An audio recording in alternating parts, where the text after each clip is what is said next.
என் உயிரே கண்ணம்மா. பகுதி 7. மகா பெரிய ரதி என்றோ நினைத்து கொண்டாளாக்கும் என்று ஆத்திரமாய் என்ன ஓடுகையிலேயே ரதியேதானே என்றும் அவனது ரசிக மனம் கூறியது. அதை அடக்கியபடி கோபமாகவே அவள் முகத்தை பார்த்தவனுக்கு இப்போது திகைப்பு உண்டாயிற்று. அவனது கை நீண்டதையும் தான் பின்னடைந்ததையும் உணரக்கூட இல்லாதது போல இயல்பாக அங்கே தொட்டிலில் கிடந்த சிசுவை காட்டி ஏதோ சொல்லிக் கொண்டிருந்தாள் அவள்.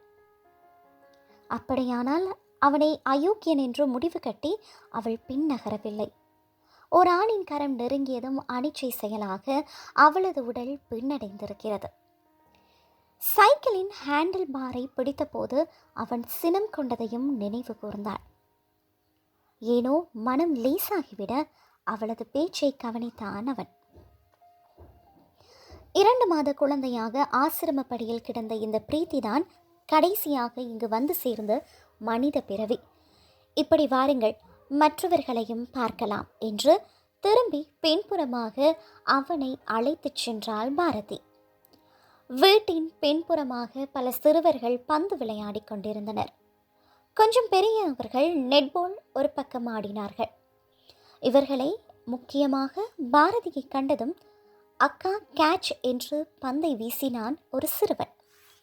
நீங்கள் ரெஃப்ரியாக வாங்கல் அக்கா, இந்த மாரிக்கு ரூல்ஸே தெரியலை என்று புகாரும் வந்தது. முறுவல் செய்தபடியே உங்களுக்கு தெரியும் இல்லையா, அவனுக்கு சொல்லிக் கொடுங்கள் என்றாள் பாரதி. கொஞ்சம் சீரியஸான ஒரு சிறுமி அருகில் வந்து, அக்கா டீச்சர் நேற்று சொல்லித்தந்த கணக்கு எனக்கு விடை சரியாக வரவே மாட்டேன் என்கிறது, சொல்லித்தாரீங்களா என்றாள் கெஞ்சுதலாக. நாளைக்கு டீச்சரிடம் இன்னொரு தரம் கேள், அப்போதும் தெரியவில்லையானால் பிறகு நான் பார்க்கிறேன் என்று அனுப்பி வைத்துவிட்டு மாரியை அழைத்து, மாரி இவளை கொஞ்ச நேரம் காற்றில் வைத்திருந்து விட்டு உள்ளே கொண்டு போ என்று கையில் இருந்த குழந்தையை அவனிடம் கொடுத்தாள். அப்போதும் அவள் மாரியிடம் குழந்தையை கொடுத்த விதம் மதுசூதனனுடைய கரத்தில் பதிந்தது. தன்னுடைய ஒரு விரல் கூட அவனோடு உராய்ந்து விடாதபடி குழந்தையின் தோள்புறமாய் பற்றி அவன் கையில் வைத்தாள் அவள். இப்போதும் அவள் வேண்டுமென்று கவனம் காட்டியதை செய்ததாக தெரியவில்லை. இயல்பாகவே ஒரு ஒதுக்கம் அவளிடம் இருந்தது. கிராமப்புறத்து ஒதுக்கம். 2 தரம் மெட்ராஸ் பஸ்ஸில் ஏறி வந்தால் மாறிப்போய்விடும் என்று நினைக்கையிலேயே ஒரு முரண்பாடும் தோன்றியது. இவளது நிமிர்ந்த நடையும் சுடிதாரும் கிராமமற்ற நங்கைக்கு ஒத்துப்போகவில்லை. ஒருவேளை ஆண்வாடையே அறியாமல் அல்லி சாம்ராஜ்யத்தில் வளர்ந்திருப்பாள் போலும் என்று உள்ளுர சிரித்து கொண்டான் அவன். எண்ணி பார்த்தீர்களா, அந்த சின்ன குழந்தைகளோடு சேர்த்து மொத்தம் 20 பேர். இனி இந்த பக்கம் வாருங்கள் என்று அழைத்துச் சென்றார். சமையல் அறையில் சாதம் கொதித்து கொண்டிருந்தது. ரசம் பொரியலுக்காக காய்களை நறுக்கிக் கொண்டிருந்தாள் ஒரு மூதாட்டி.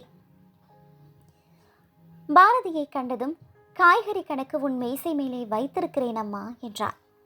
அதற்காக வரவில்லை பாட்டி, இவருக்கு நம் ஆசிரமத்தை காட்ட வந்தேன் என்று சமாதானம் கூறிவிட்டு வெளியேறினார்கள். ரசம் வாசனையாக இருக்கிறது பாட்டி என்று தன் பங்குக்கு ஒரு ஐஸ் வைத்துவிட்டு யோசனையோடு பாரதியை பின்தொடர்ந்தான் மதுசூதனன். ஒரு பாய், போர்வை, தலையணை என்று எளிய படுக்கைகளை கொண்ட படுக்கை அறையை காட்டினார். கடைசியாக அவனிடம் கேட்டார், எவ்வளவோ எளிமையாகத்தான் தாயுமானவர் அங்கிள் இந்த இல்லத்தை நடத்துகிறார். ஆனாலும் இதை பார்த்தால் ஏதோ 2 அனாதை பிள்ளைகளை தங்க வைத்திருக்கிற இடமாகவா தெரிகிறது உங்களுக்கு? இதையா நினைத்த மாத்திரத்தில் காலி செய்து தந்துவிட வேண்டும் என்று நினைக்கிறீர்கள்? அவளது கேள்விக்கு பதில் கூறாமல் அவன் வேறு பேசினான். என்னதான் குறைவாக கணக்கு போட்டாலும் ஒரு குழந்தைக்கு உணவுக்கு மட்டுமே ஒரு நாளைக்கு எப்படியும் 7 ரூபாய் ஆகும். உடை, படிப்பு, மற்ற ஆட்கள், சம்பளம் என்று எப்படியும் மாதம் 5000க்கு மேலேயே ஆகும். தாயுமானவரின் அந்த நடுத்தர கடையின் வருமானம் இதை தாங்குமா? அது மட்டுமல்ல, ஊரில் நில வருமானத்தையும் இதில் தான் செலவு செய்கிறார்.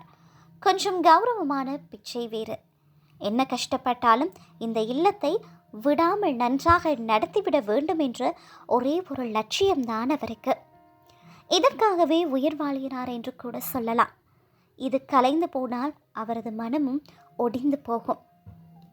இதற்கு மேல் இவன் மனதில் படும்படியாக எப்படி சொல்வது?